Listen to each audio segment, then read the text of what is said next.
Before the gods of ancient Greece settled on their thrones in Olympus, the Titans ruled the world. But after the Titanomachy, the epic war between the Titans and the gods of Olympus, most Titans were cast into the depths of Tartarus or bound to eternal labors, except for one. Welcome to the mysteries of mythology, Hecate. Imagine standing at a crossroads under the cover of twilight, where the paths of the known and the mystical intersect. Here, in the realm of shadows and whispers, we encounter Hecate, the ancient Greek goddess of witchcraft, the night, and ghosts. Hecate is not your typical god confined to Mount Olympus. Her domains stretch across the earth, the vast seas and the starry heavens, realms bestowed upon her by Zeus himself. In this video, we'll explore Hecate's evolution from an ancient goddess to a modern symbol of witchcraft and power. But how did Hecate come to possess such a broad and profound influence? Hecate's origins emerge from the enigmatic depths of ancient mythology, with scholars constantly debating her true origins. Unlike many Olympian deities, Hecate's roots lie in the older pre-Olympian layers of Greek religion. Depending on the source, there are varying accounts of Hecate's parentage, with the most common describing her as the daughter of the Titans Perses, the Titan of destruction, and Asteria, the Titan goddess of falling stars and nocturnal divination, such as astrology. However, other sources provide alternative lineages.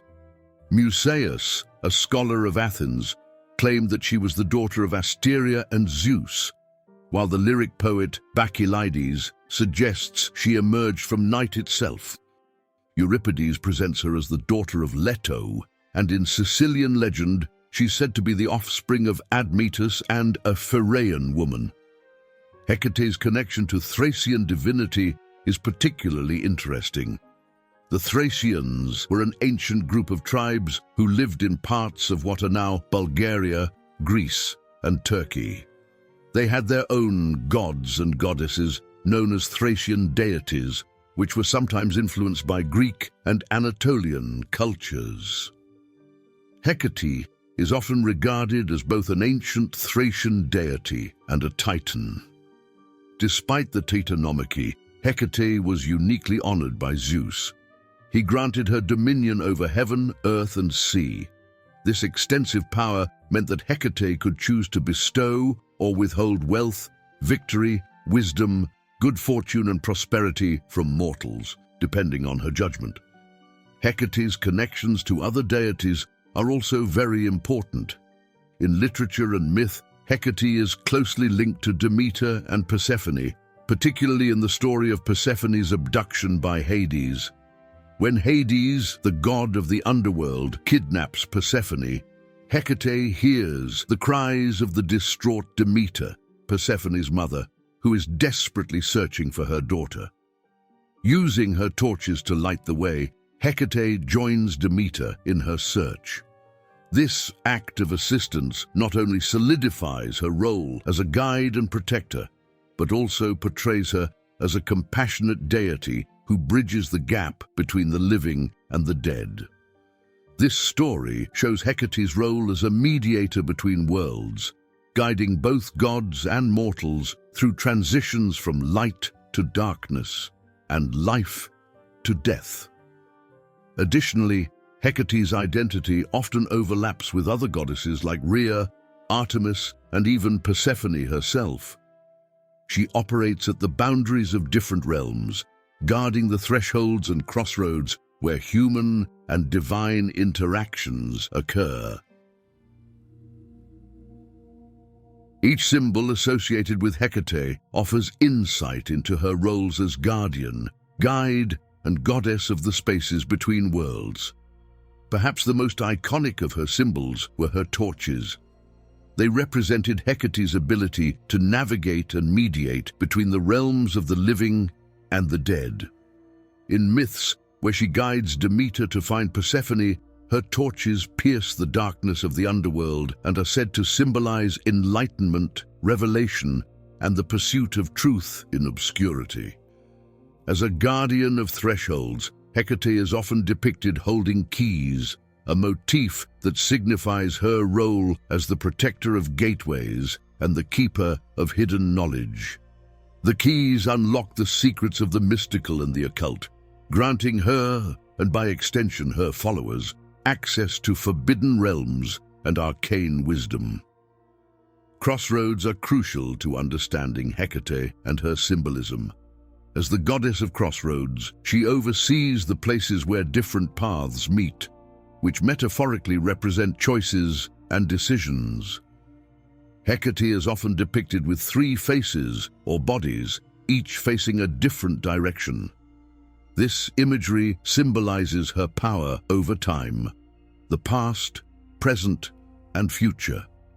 It shows her role in overseeing changes and natural cycles, birth, growth, and death. One notable example of this is on the Pergamon altar, where a three-headed Hecate is shown attacking a giant accompanied by a dog. An important aspect of Hecate is her connection with animals like dogs, which were often sadly sacrificed in her honor, along with polecats and horses. Dogs, frequently depicted at her side or in her rituals, symbolize protection and companionship, emphasizing her connection to the underworld and its spirits. One notable myth involves Hecuba, the queen of Troy, who was transformed into a dog after the fall of Troy. After witnessing the horrific slaughter of her children and the fall of her beloved city, Hecuba's grief turned to rage. She avenged her son Polydorus's death by blinding and killing Polymestor, the Thracian king who had betrayed him. This act of vengeance led to her capture by the Greeks. Overwhelmed by her suffering and loss, Hecuba threw herself into the sea. In some versions of the myth, her transformation into a dog was a form of divine retribution, while in others, it was an act of mercy to release her from her immense grief. As a dog, Hecuba could roam freely, unbound by the human sorrows that had tormented her. In this form, she became a familiar to Hecate, much as black cats are known to be familiars to witches, symbolizing loyalty and the protective nature of dogs in guiding souls. This connection to dogs may stem from the belief that dogs have a keen sense of sight and smell, especially at night, reflecting Hecate's role as a guardian of the night. Additionally, the sound of dogs howling was often thought to signal her approach. In some myths, she's even depicted as being followed by a pack of ghostly hounds. The polecat or weasel is another animal associated with Hecate. According to one version of the myth, Hecate transformed a woman named Gale into a polecat as punishment for her inappropriate behavior. Gale was a mischievous and lascivious woman, and her transformation into a polecat tamed her unruly behavior. Another, perhaps more famous version involves Galinthias, the friend and midwife of Alcmene, the mother of Heracles. Hera, furious that her husband Zeus was having yet another illegitimate son, sought to prevent the birth of Heracles out of jealousy and hatred. She told the goddess of childbirth, Eilithia, and the Moirai, or Fates, to cross their legs and intertwine their fingers to prevent Alcmene from having the baby. Alcmene endured labor pains for 4 excruciating days, and her midwife Galinthias feared she might lose her sanity from the agony. Realizing that something otherworldly was preventing the birth, Galinthias decided to intervene in a desperate and clever way. She ran outside and loudly proclaimed that a son had been born. This shocking announcement startled Eilithia and the Fates, causing them to stand up in disbelief. In the brief moment before they realized the ruse, Alcmene was able to give birth to her twin sons, Heracles and Iphicles. For a few moments, Galinthias was overjoyed at their victory. However, the gods do not take kindly to being deceived. As punishment for tricking them, the Fates transformed Galinthias into a weasel. They believed weasels reproduced in a shameful manner, with females supposedly impregnated through the ear and giving birth through their mouths, a misconception likely stemming from people observing weasels carrying their young in their mouths. Hecate, moved by Galinthias's loyalty and cleverness, took pity on her and made her one of her sacred animals. Snakes are another animal commonly linked to Hecate, symbolizing rebirth, regeneration, and the underworld. The shedding of their skin was seen as a form of regeneration, resonating with Hecate's role in transitions and transformative events. Snakes are also creatures of the earth, fitting for a goddess associated with the underworld and magical rites. Hecate was known by various titles that reflected her diverse roles. Some of these include Chthoniya, which means goddess of the underworld, Phosphoros, meaning bringer of light, Soteira, meaning savior, and Trivia, meaning goddess of crossroads. Certain plants like yew, belladonna, and garlic are associated with Hecate, reflecting her mastery over magic and medicinal herbs.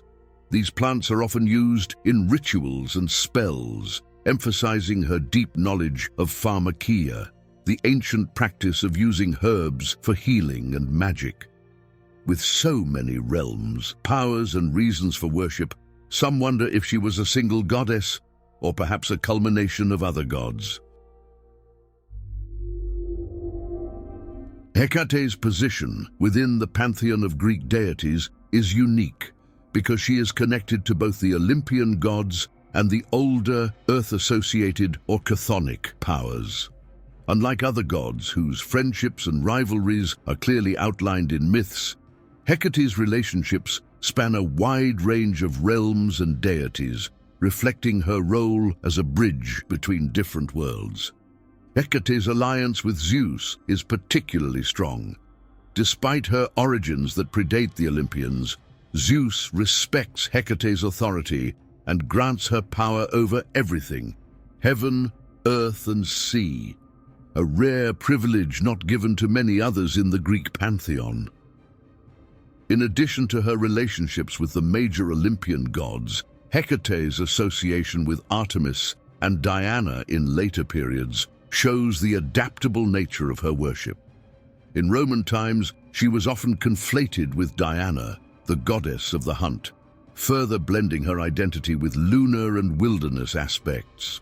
Moreover, Hecate's connection to darker aspects of divinity, such as her ties to the underworld and her role in witchcraft and magic, links her to other deities like Hermes. As a psychopomp, Hermes also crosses the boundaries between worlds, guiding souls to the afterlife. These divine associations reinforce Hecate's image as a powerful deity capable of moving freely among different realms, commanding respect and wielding influence over life's transitions.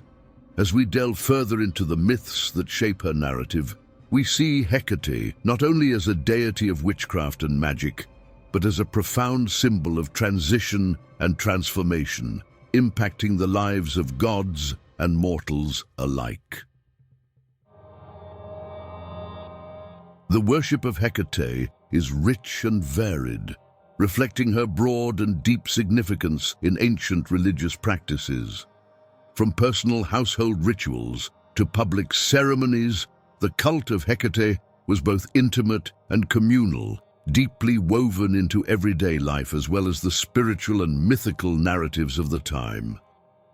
Central to Hecate's worship were the practices known as Hecate's suppers, or the deipnon, which took place during the dark moon phase of the lunar cycle. On these nights, devotees would leave offerings at crossroads to honor Hecate and appease the restless spirits and ghosts that wandered the earth.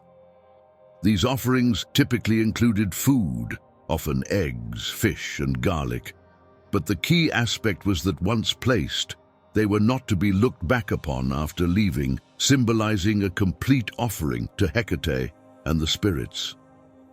The choice of crossroads for these offerings highlights Hecate's role as the goddess of boundaries and transitions. Crossroads symbolize points of decision and potential change, reflecting Hecate's power over transformation and her ability to see into the past, present, and future. Hecate was also venerated in private household worship, where she was considered a protector of the home. Statues and icons of Hecate, often placed at doorways or property boundaries, served as protective talismans to ward off evil and bring blessings to the household. In addition to these personal and localized rituals, Hecate was celebrated in larger, more organized festivals. One such festival was the Hecatesia, which involved elaborate rituals and celebrations dedicated to her. As we explore the myths and stories involving Hecate, we continue to see a goddess who navigates the complexities of life and death. Hecate's influence extends into darker realms of mythology. She is often associated with the practice of witchcraft and magic. In various myths, she's depicted as a goddess who grants sorcerers and witches their powers. This is particularly evident in the tale of Medea, a priestess of Hecate who uses her knowledge of potions and spells, gifts from Hecate, to aid Jason and the Argonauts. Moreover, Hecate's association with darker aspects of magic also involves her in tales where she is summoned for necromancy and ghostly apparitions. Her ability to summon and control the spirits of the dead demonstrates her power and her role as the Queen of Witches. Hecate's story is not just one of guiding lost souls or empowering witches. She's a complex figure who oversees the critical junctures of life and death.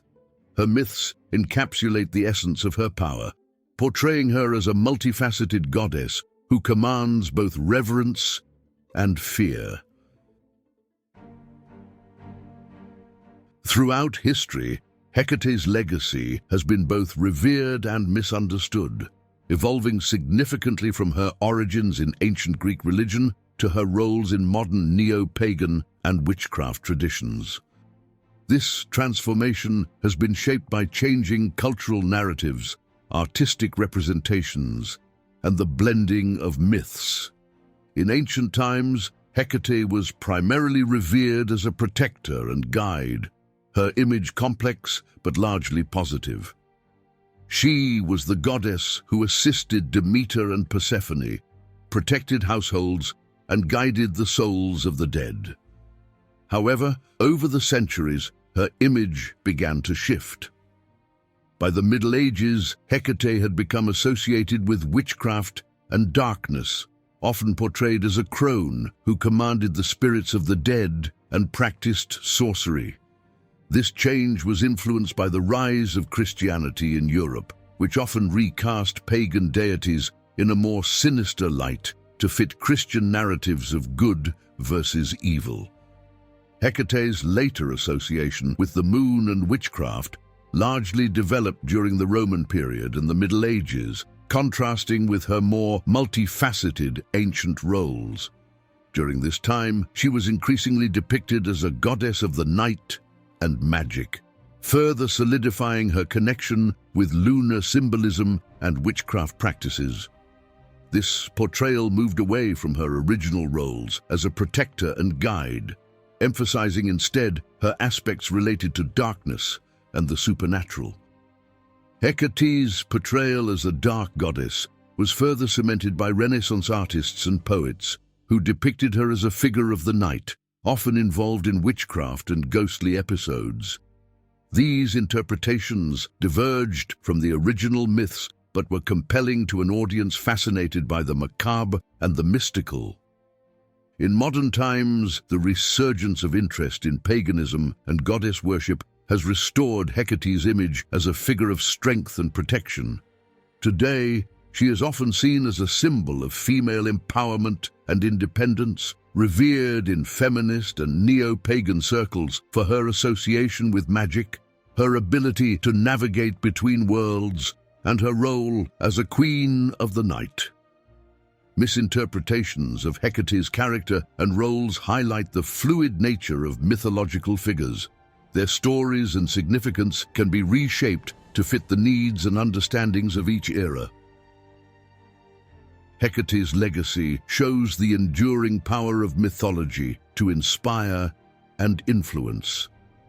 As we navigate our own crossroads, she reminds us of the wisdom in shadows and the transformative power of the unknown. Understanding Hecate offers insights into our perceptions of divinity and the arcane, encouraging us to reinterpret ancient symbols and stories to find relevance in our modern world.